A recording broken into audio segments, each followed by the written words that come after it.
So hey guys, আজ যাচ্ছি জুনিয়রদের ফ্রেশার্সে। কোনো ফাংশন হবে আর আমি পার্টিসিপেট করবো না, এ তো হতেই পারে না। সো অ্যাকচুয়ালি এবার ভেবেছি গ্রুপ ডান্স করা যাক, তো তাই আগের থেকে ডান্সটা প্র্যাকটিস করে নিচ্ছিলাম, দেখে নিচ্ছিলাম শাড়ি পরে কতটা কমফোর্টেবল ফিল করতে পারি। আচ্ছা, তোমরা কি গেস করতে পারছো এটা দেখে আমি কি ডান্স করতে চলেছি?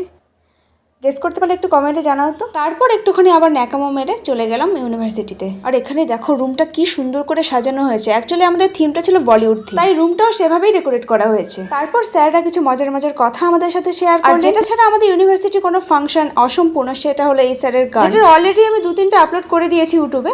চিন্তা করো না, আরো আছে আমার কাছে। তারপর দেখে নিলাম কিছু পারফরমেন্স। একটা জিনিস আমি কনফেস করতে চাই, কি কে কি পারফর্ম করেছে সত্যিই আমি জানি না, শুধু আমাদেরটা ছাড়া। কারণ আমরা এনজয় করতে এতটাই ব্যস্ত ছিলাম যে স্টেজের দিকে তাকানোরও প্রয়োজন মনে করি। শুধু আমরা না, এই দলে কিন্তু স্যাররাও যোগ দিয়েছিলেন। বিশ্বাস হচ্ছে না তো? এই দেখো, দেখে না, এটা তো শুধু ট্রেলার ছিল, পিকচার আভি বাকি হ্যাঁ। সেগুলো দেখার জন্য চ্যানেলটা প্লিজ সাবস্ক্রাইব করে রেখো।